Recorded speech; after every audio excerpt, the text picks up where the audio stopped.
Welcome to the EdTech Throwdown. Join us, Eric Geis and Nick Johnson, as we dive into today's best EdTech tools, tips, and practices. We do the research so you can teach your class. Remember to follow us on social media like Instagram, X, or Facebook by looking for the handle @EdTech Throwdown. Now please enjoy the show.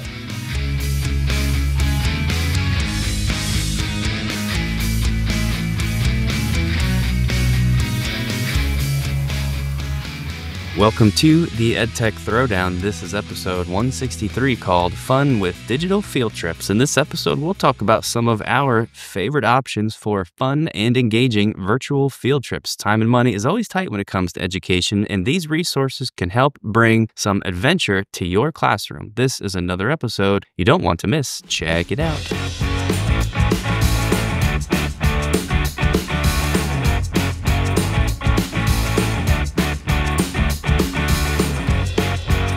All right, we're back with episode 163. It is full-blown pollen season here. I am absolutely miserable trying to figure out which body part I'm going to itch between my ears, my eyes, my nose, everything. And this is probably a great time to think of creative ways that we don't need to send our kids out into the pollen.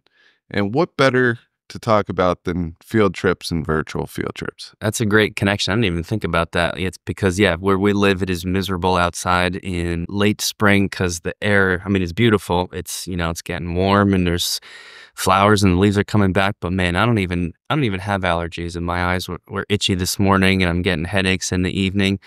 But you're absolutely right. This is a great time to think about maybe not doing a real field trip. Maybe because it's the end of the school year, you're thinking about ways to improve the engagement. Maybe you're thinking about a field trip that you wanted to do but can no longer do.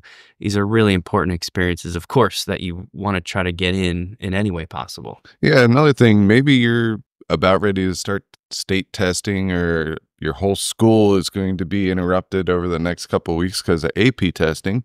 Maybe this is a great time, since maybe you can't give them extra work or anything like that outside of class. Maybe it's time that we start doing a couple of fun exploratory exercises where they can go learn about things that interest them. Yeah, and just a word on field trips in general. These are crazy important experiences. When you think back to your own time in school as an adult and what you remember, right? You don't remember probably a whole lot of individual facts and figures. You remember experiences, right? You remember the projects, the group work. You remember the big things. You remember the people. And maybe, I don't know, more than anything else, you remember the field trips. I know at least I do, and I'm not sure if you have any that stand out, but one of mine, this was actually a college field trip, but it's still the coolest one. We actually went to the Penn State Nuclear Energy Lab. First of all, I went to a much smaller college, so it blew my mind that a university could have a nuclear energy lab, but they literally have like a mini nuclear reactor. I don't even know if it's mini, could be a full-size one, but it's this giant indoor pool, and they turn it on and the whole pool starts glowing bright blue. It was just awesome, and I will remember that for the rest of my life, along with many of the field trip experiences that I had. And that's kind of what we're talking about today, is ways to do that, or a version of that doesn't require a bunch of time and money. Not as a full replacement, but just as an option when you have nothing else. So do I remember any field trips? Yeah, we went to the Gettysburg battlefield almost every single year, twice a year since I can remember.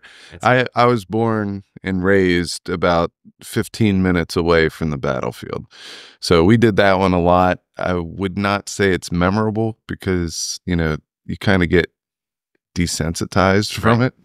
But that was always fun. I do remember going to an Amish field trip where we got to go to an Amish farm and they cooked us an Amish dinner, and that was pretty amazing. Super nice people, awesome food. I don't know if I've ever had better food than what I experienced there. That was cool. I remember in elementary school watching a horse get horseshoes put on it. Yeah, I remember that one too, actually. And I think that was out near Pittsburgh, but I can't remember like the name of it. That's all I remember.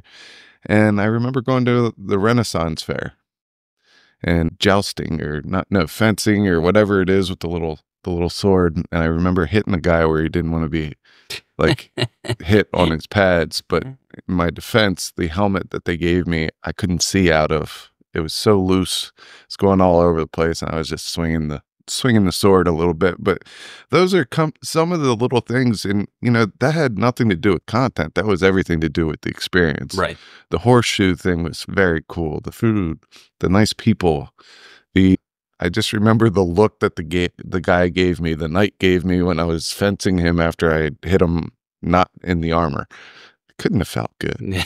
So that's great. And that's like the point, right? Is how do you bring some of that experience in a scenario where maybe you can't, maybe you forgot to fill out the paperwork and you just can't go. You cannot do the field trip you would want to do. Maybe the field trip you would want to do would require that you go to, I don't know, like South Africa. Not possible. More than likely, it's not going to happen. Budget cuts. I mean, the list of reasons that you might need to do a virtual field trip goes on and on and on. If nothing else, it is just like a cool thing that you can do quickly with almost no planning. And I think all of ours are free as well. So that's what we're talking about today. We're going to give you a extremely comprehensive list of what is available online in 2024 for these virtual field trips. The show notes will have the complete list that you can find at our website, of course, but we're going to take you through verbally some of our favorites and describe them to you so you can sort of pick and choose what might work for you. But first, as always, we're going to have to take a very short break to hear from Teach Better, but don't go anywhere because when we come back, we're going to start talking about all things virtual field trips. This podcast is a proud member of the Teach Better Podcast Network. Better today, better tomorrow, and the podcast to get you there. You can find out more at teachbetter.com/podcasts. Now let's get back to the episode. So let's get into segment 2, which is all about the digital field trips that we've found. And as Nick said earlier, this is a huge list, and I might even keep going because I'm having so much fun looking at some of these field trips. They're so cool. I mean, my wife always tells me that I need to be more cultured with museums, different museums. She's gone to, many museums. I think I've been to maybe the museum steps. I don't remember ever taking a field trip to a museum. I did not get out of the country. I did not go many places growing up because we lived on a farm or around the farm. So she wants me to be more cultured. And to be honest with you, I absolutely love history. I didn't when I was in high school, but I love it now. And I love reading about different things and stuff like that. I'm a nonfiction type of cat over here. And when I started diving into these virtual field trips, I was just like, yeah, I could probably get lost in this for a couple of days for sure. Yeah, these are so cool, and I'm just gonna get straight into it with our first selection. This is also my favorite one, and it is called Access Mars. It is what it sounds like. It is a virtual field trip to Mars. So this is going to fit in a little bit better in your science classes, but I have a feeling there's ways you could link this to lots of different courses. When you go to their website, going to first play just a very brief video introduction that takes you through the launch of, I believe it is the Atlas rocket, although, space people out there, I could be wrong about that, but it describes the launch and when it happened and how long it took it to get to Mars. I think it was like an 8-month journey or something. And then it puts you in the shoes of one of these the little rovers. I forget their names, but you are standing on Mars and you can move around. You can click almost like video game style. You can walk around. There's little, I don't know what you call them, little pins, let's just say, that they have dropped at different regions, different points around the Mars surface that you can click on, and it tells you sort of what you're seeing and why it looks different. Some of the surface is really like high res and others very low res, and they kind of explain that that's just the different camera types that were used to photograph that particular area. You can expand to a map, and the map shows you the journey that the Mars rover went on while it was touring around. It's just so cool. And this is exactly what we're talking about with virtual field trips, because you cannot take your students to Mars. However, this is a great experience if you're teaching them about planets, the solar system, space. In your science classes, this could lead to all kinds of other things, like the composition of the soil that you're going to find on Mars and how that differs from what it is here on planet Earth. Math, it could be the traveling distances between Earth and Mars and the speeds. You could write a story about something that's taking place after the students spend some time touring around the surface here. It's just, it's endless, and it's just such a great website. So that's our first one today. It is called Access Mars. I know my 3 sons are all into the galaxy and planets and things like that, and it's something that they're all learning about. It's funny because all 3 of them are learning about it this month. One's in second grade, one is in kindergarten, and one is in preschool, and they're all talking about the galaxy in one way, shape, or form. I will say that anything that involves space, the younger kids absolutely love, even if they look at pictures. A lot of, my 2 youngest can't read yet, but they love looking at the pictures. So that's something that you can even introduce that to the little guys. So my first one, and this is probably the most popular of all the ones I think that are on this list, is Google Arts and Culture. If you go there at the home, what it will do is it will show you some of the most popular things it has to offer from different collections or categories. You could study fantasy characters such as warriors, thieves, things like that. You can embark on quests. This one is the Forever Labyrinth. You could look at some of the top picks of the day, and they'll introduce you to Robin Hood or something along those lines. There's an architecture collection, an art collection. Collection of the day is Royal Bridges. So it's looking at art from imperial houses. If you were an art teacher, this could just be your daily warm-up almost every day. And just have them go look at the whatever the art theme is for that day. There are some museum stuff that you could look at. There's over 3,000 museums in here where you could look at individual pieces, and sometimes they focus on a whole museum. And today's topic is impressionism, if that's something you're interested in. And a lot of this has to do with Manet and his work. But there's a lot of things here. It goes into murals, what makes a mural, all those. It gives some examples of those. You can explore. There's a tab that says Explore, where you could go look at 360-degree videos. There are a lot of experiences for that. There's art cameras for some artwork that is on display in certain museums. You could look at art movements, things like that. They do have games based on this content as well. So you could go there, and there's puzzles, there's questions about certain museums that were featured on the site and things like that. But this is just jam-packed, filled with exactly what it says, arts and different cultures. Google Arts and Culture is so great. We've talked about it many times over the years of this podcast. And they keep adding to it constantly and making it better and more, let's just say, robust. We've already got guys talking about murals and Manet over there, which is a win automatically. Monet, not Manet. I think they're It's not mayonnaise. Well, mayonnaise, whole separate thing. Yeah. But it's just so great. So is this next one. It's called Air Pano. This one's new to me. Air Pano is a bunch of aerial panographic photos of super cool stuff around the world. They're beautiful photographs. If you head to airpano.com, you can check it out. I like to click on the 360-degree photo menu at the top, but they have a 360 video option as well. The photo is a little more interactive, I think, in what you're trying to replicate with a virtual field trip. So let's start there, and let's say that you are a biology teacher and you've been studying biodiversity in different biomes, different habitats, and you're tired of going outside your school and looking at the same stuff that the students in your area have grown up with and have seen all the time.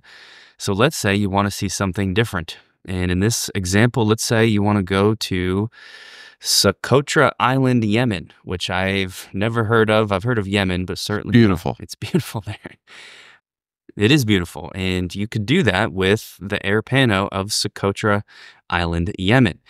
The high-res photos allow you to zoom in to such a degree that you could actually ask the students to start collecting data and cataloging what they see, different types of plants. The trees there in particular are wild looking. They're so cool. I don't know what type of tree it is, but it's awesome. You can click and drag around. You can use your keys almost to get a feel like you are, again, that video game style movement. Along with each of the panos is lots of other supplementary stuff as well, like an article, so you can read a little bit of the history of what you're looking at.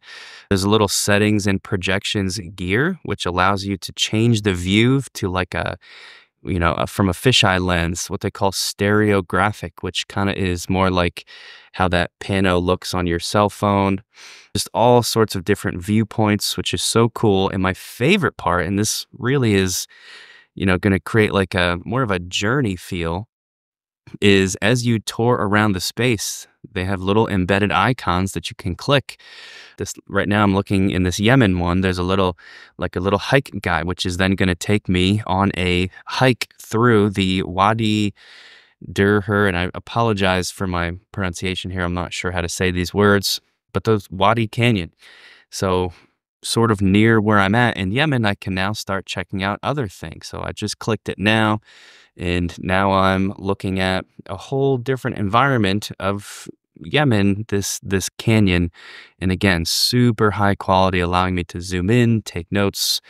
And like I said before, this easily connects to science in the example I'm using, but this could relate to, a story that you're writing or literally anything that you're doing in your class. So cool. Air Pano. It's a new one to me, but I'm hooked, and I'm going to be checking these out later today for sure. Kind of reminds me of ThingLink a little bit. A little bit. What ThingLink is a EdTech tool that allows you to kind of bring photos to life. Right. They do have the option of doing 360 videos. So that kind of reminds me of that. I checked out the Northern Lights. Awesome. I saw that one too. Absolutely awesome. But I want you to think a little bit about what you could do with this just as a warm up. Like, I'm thinking, okay, let's go to Biloxi, Georgia. Sure. All right. Just give them the picture, have them explore. And then based on that picture and them going and, zooming around in this 360-degree image, ask them to try to predict the climate there based on the, whatever shingle type it is for the houses, or based on the channels that they could see there. Right. I mean, they might be able to predict that there's not a lot of rain or there's a lot of rain, whatever it is. But there are different ways that you could use these things that are at the palms of your hands to get them to think critically and kind of problem solve and things along those lines. I'm just going to jump in before you move on to the next one and tie it in with another one of the things we're going to talk about later called Dollar Street. It's also a tool we've mentioned in, I think, several recent episodes. So I'll just do it quickly. But imagine you tie in AirPano with Dollar Street. So let's say we want to have the students do a day in the life of activity of, I'll just keep using my Yemen example. I can have them explore some of these visuals of the environment of Yemen. I can send them to Dollar Street where they can search by country to see how the people of Yemen live and tie that into some sort of project. Whatever the purpose of that is dependent on you and your class and your content. But with these two tools, AirPano and Dollar Street, now you're bringing together different angles from a different place that you would not have the ability to get to otherwise. So I think when you start blending some of these together, you could probably even pull in Google Arts and Culture if you can find similar, focus in on one area that shows up on all three of these tools. Could be a really powerful project or beginning to a project or just beginning to a class period. Yeah, I absolutely love Dollar Street. I think there's so much opportunity with that site. So definitely go check out that. I'll bring in my next one. It's called 360cities.net. And what I love about this one, it's very similar to Air Pano. It really is, but it brings other types of areas that you could go look at. And they have these kind of separated by their 360 video gallery, a gigapixel gallery, so it's huge images, curated sets, world map, and 360 stereoscopic. So as I go through some of these, I really, really like the curated sets gallery. You could take a look at Christmas lights, Christmas markets, Happy New Year, New Year's Eve celebrations, San Salvador Cathedral of Oviedo, Spain, different landscapes of Newcastle area trails in Washington. So they have different ones that you could go in and kind of look at. I'm going to click on one called Cities Under Lockdown. I don't know what that means, but as I go in, I can kind of get a picture of what it means. There's one here where it's kind of a city on a peninsula. So I'm guessing it's just different images of different cities, basically, when I look at it. And I could go in and look at that more. They do have, a couple other categories that I want to bring in a little bit. So if I go to the world map view, that will give you a world map, and they'll have these little squares over the different cities, which they actually have photographs. So I'm looking at the world map, a 2D rendering of the world map. And if I wanted to go study, something in the United Kingdom, I could go there, and there's five different picture sets or collections there. If I want to go to Nigeria, there's some there. If I want to go to Colombia, there are some there. So what I'm saying is you could probably mash this up with Dollar Street, just to have everybody come up with a place that they want to study. And then they have to do a full-blown research, and it might just be research through pictures or things like that, or collections, and then they could present it to the class. I will tell you, in the second grade classroom, the teacher introduced a project on locations and things like that. And my son did one.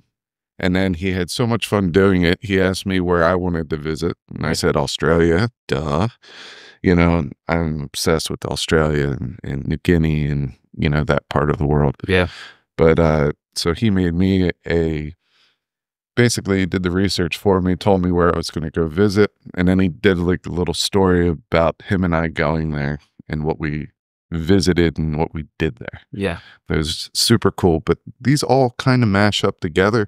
You could just give them your students a curated resource list like this, and then tell them to choose a spot and have them talk about some of the art that came there or some of the culture that came from there. Yeah, in your social studies classroom, just a project where each student explores a country. How could you not have them play with all three of these tools? The Air Pano, the 360 cities, and the Dollar Street brings in the environment, the urban areas, and the cultural aspects all in one. It could be just so powerful, and I love it. I think it's great. I also love this next one. It's called historyview.org.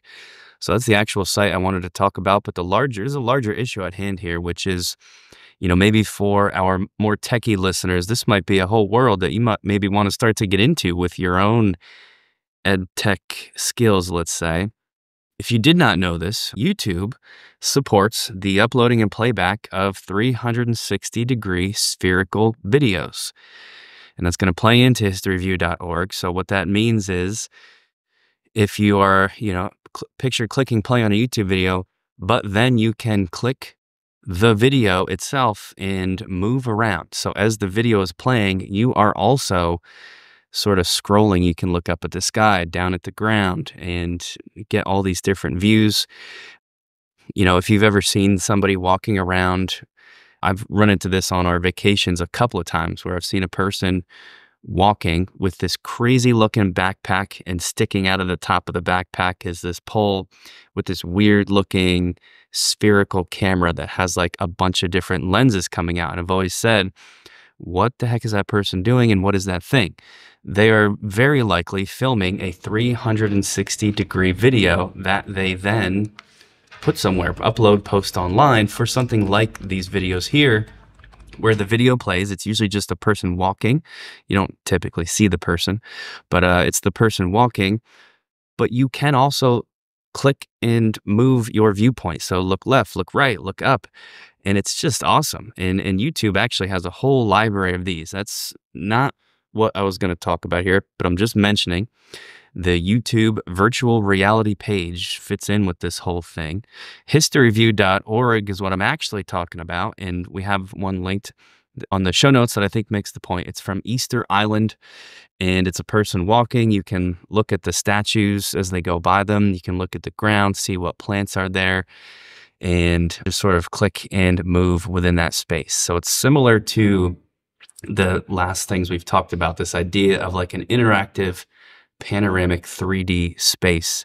And I'll just lump it in with the last three as a great way to explore something the students are researching, an area, a problem, a question, a people, whatever it's going to be. But there's a ton of them there. Head to historyreview.org and combine that with the last few that we have mentioned.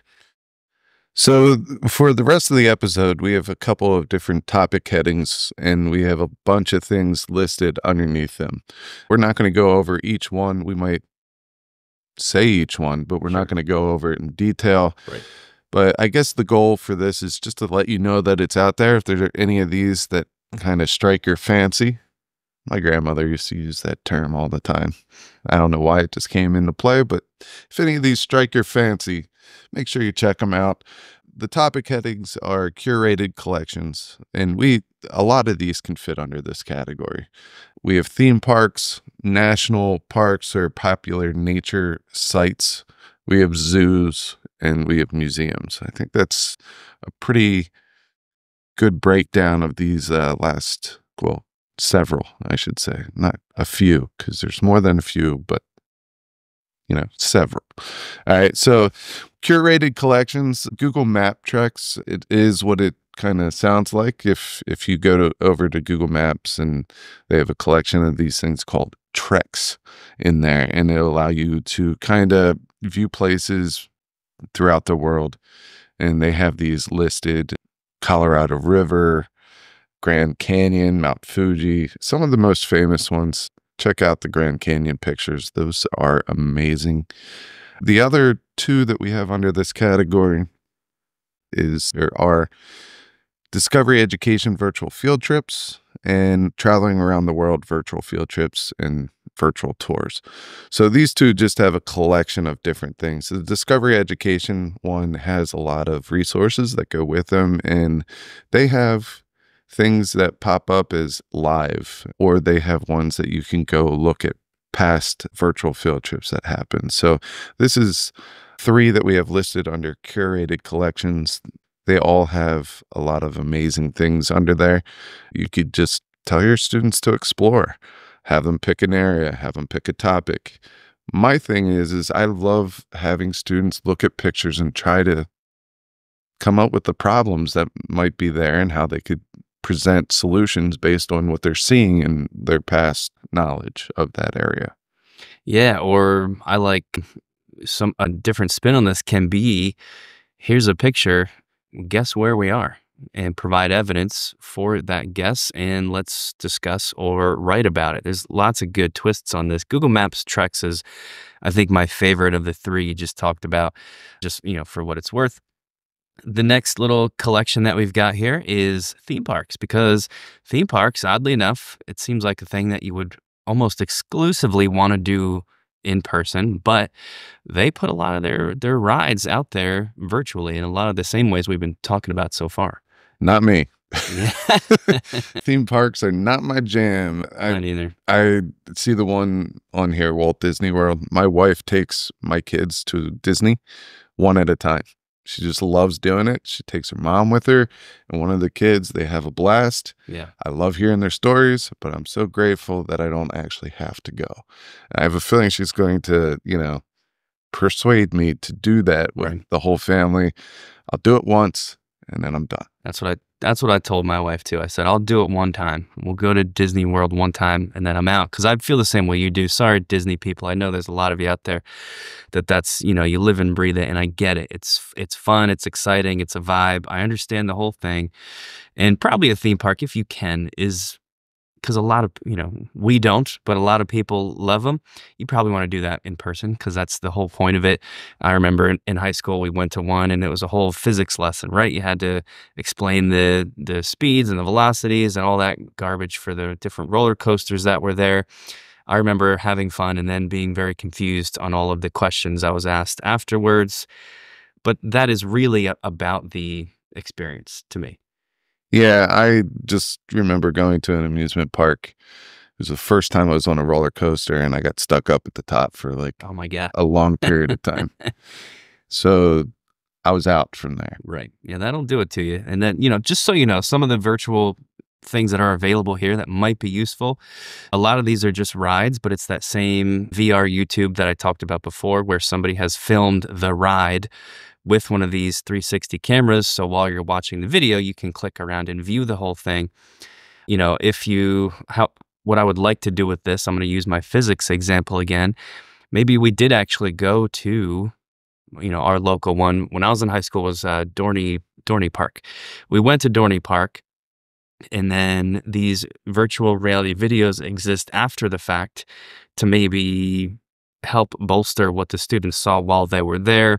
Maybe somebody was absent and you need a way to have them get the data for the ride. Like how long did it take to go, down that one hill? So you can get these data points maybe from the video having not actually been there, or if you just made a mistake while you were there. So there are some uses to this, or maybe there's some people that just like theme parks and want to go watch one of these things to pretend that's where they are halfway through their day.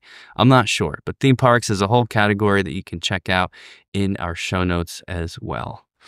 Yeah, the next major topic is national parks, popular nature sites. So we have Mount Everest here, the National Aquarium in Baltimore, Maryland. I've been there. It's beautiful.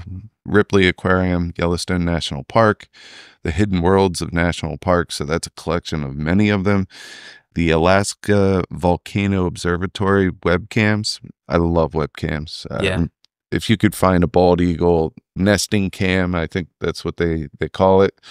And every day you check in with your students. So you check in on this nesting cam to see if the bald eagle eggs have hatched. It's a thing. Students love it, all ages, not just the littles. I know high schoolers love it. I know some teachers that are obsessed with it. They do it all the time. And, if it's a conversation starter and it's going to get you in the right place to start a lesson, go do it. The national parks, that's a bucket list of mine to hit all the national parks in North America. Haven't started yet. I've been to maybe one or two when I was a little kid, but it was more not like we were staying there. We were driving by them to probably get to sports or something like that. I will tell you, I'm ready to go to some national parks. So this might help me plan, what stops I want to do, or get some suggestions on the right way to do things while you're at national parks, like the little hidden secrets that you have to read in guides and things like that. Yeah, I mean, I've been playing around with one of these. It's the Alaska Volcano Observatory webcams, just as, I don't know, it's one that kind of appealed to me the most, and it shows the whole, I forget what it's called, but that chain of islands, I think it's the Aleutian Islands, that kind of comes out from Alaska there, and it's littered with volcanoes, and each of them has a webcam, sometimes multiple, that monitors that. Besides just being super cool, this could very easily tie in, in an obvious way to a science lesson where maybe you're studying planet Earth, plate tectonics, volcanoes, heat and energy transfer. I mean, you name it, the list goes on. It's just cool. Like right now, I'm watching a video feed from outside of Anchorage, Alaska. And it's, that you can sort of go from there. It's not just webcams here. There's lots of other stuff you can click to play around. And any of these sites that Geis just listed is going to give you a similar thing. So very cool stuff, which brings us to our final collection here, which is zoos. This is our biggest list because pretty much any zoo is going to have some virtual version of their, the programs that they offer in their space. So there's a ton of these things. Yeah, I will tell you that I've been to many of these, but I got to point out the Atlanta Zoo. If you are able to go to the Atlanta Zoo, make sure that you get there. And the aquarium, I'm sorry, the Atlanta Zoo is awesome, but the aquarium is absolutely nuts. I mean, their aquarium is about the length of a football field, if I remember correctly, and you walk under it, around it, over it, all that stuff. I feel like I got fully submerged in aquarium, and there's everywhere I go, there was like a sensory overload of awesomeness. So that's cool. Make sure that you get to the Georgia Aquarium. Right across the street is the Coca-Cola factory. Wasn't as impressed with that. If you're into old advertisements and more of the history of Coca-Cola, that might be your thing. But I'm telling you, the Georgia Aquarium will not disappoint. And they have a camera on the African penguins and beluga whales right now. Go check out that. But we have a lot of zoos there. The Philly Zoo is there as well. And there's something called the Philly Zoo at 2. So at 2 p.m. every day, they live stream.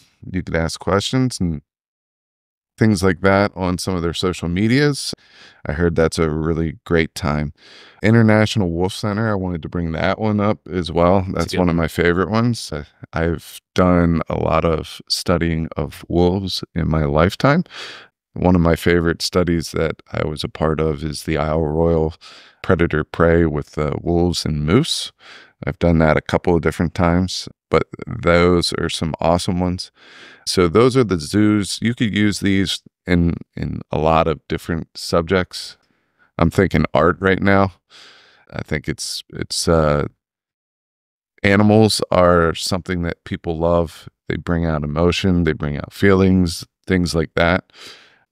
So in art, I would think of maybe like showing them an animal at the zoo and then ask them to draw their feelings based on what they're seeing. Sure. I will tell you that my middle child, he loves to draw. He'll watch a YouTube video and just learn. Like, he'll come down at 5:30 in the morning, turn on the TV. I know this is bad parenting, but I allow it because he comes down, he gets his sketch pad, he turns on a YouTube video of how to draw something. And then he sits down and he will pause it and actually draw whatever it is with the person. It's nice. But without any type of, me explaining anything, I remember that he was watching a panda cam with me. And he goes, well, does the panda like being locked in a box? And I'm just like, I don't know. He goes, that's kind of sad. I said, well, what if that's the only way he could survive? He goes, can he get a bigger box? I mean, he's 6, so the fact that he was doing that I was pretty happy. It's great. And that's the other thing I was going to say about this. Like, not everybody does zoos or believes in zoos. We don't have to get into the pros and the cons of zoos in general, but that could be how you use this, right? Like maybe you took your class to the Philadelphia Zoo, right? The 6th grade went to the Philadelphia Zoo, and then the students each pick an animal, and they have to compare the elephant enclosure at the Philly Zoo they saw in real life to Georgia, Houston, and San Diego, who also has their elephants via webcam. And that is the purpose of that project. Which of these zoos is doing the best job for their elephants? If that's your angle on zoos, then you could make these a part of that as well. I just think there's a lot of ways to use these. Yeah, I know when I used to teach bioethics, we would debate everything. Anything and everything. So this is definitely one that I would introduce to the class, right, and see if they could debate it. And then at the end, they always do a personal reflection. And I would say, okay, I want you to write a personal reflection based on these 3 scenarios that were brought up in the debate. 1, enclosures. 2, when it is okay, or when they feel it would be okay for animals to be in zoos. Can you take something from the wild and bring it in? Does the animal have to be, bred in captivity in order for it to not know better? How are animal instincts different based on, this would obviously take some research. Yeah. But how's animal instincts different from an animal coming from the wild versus an animal in captivity? Go get some primary sources and talk about it. So this is a comprehensive zoo list. Yeah, it's a good one, and I was actually wrong. I thought the zoos was our last one. It's not. We have an even bigger section called museums, which we'll go through the fastest here because it's kind of the same thing. Just like most of your major zoos have some sort of virtual online experience, you could say the same for most of your major museums. So we did list a bunch of these in our show notes and on our website if you want to check it out. Although you could also accomplish this by literally thinking of a museum and Googling it. Chances are it has a virtual visit element on their website. You know, usually the bigger, more famous the museum, the better the experience. You can check out the Louvre and their website as one that's particularly great, or the Met right out of New York City. But all these are super cool. The tie-ins here are easiest to an art class, of course, but you could link this very easily as well to history. If you've ever been to some of these museums like the Met, even though it calls itself the Metropolitan Museum of Art, you quickly find there's lots of other stuff besides like paintings, which is what a lot of people think of. You get into all sorts of crazy historical connections that your students can then now view without being anywhere near New York City or whatever the museum is you're trying to go to. So it's just a really fun list to play around with and see what you can find. I'll remind everybody too, not all museums are art. Some of these are natural history. Philadelphia, weirdly enough, has a chemistry museum. You can check out their virtual field trip if you don't want to head there for that. So tons of cool stuff. Also, the baseball museums, National Hall of Fame, Right. Football Hall of Fame, Basketball Hall of Fame, Music Hall of Fame, all that stuff. So, I mean, lots of different options. The Bigfoot Museum in North Carolina. Why not check it out virtually if you don't want to go there?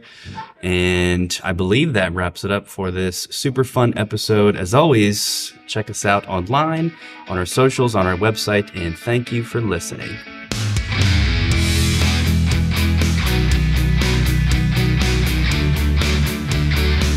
Thanks for listening to the EdTech Throwdown.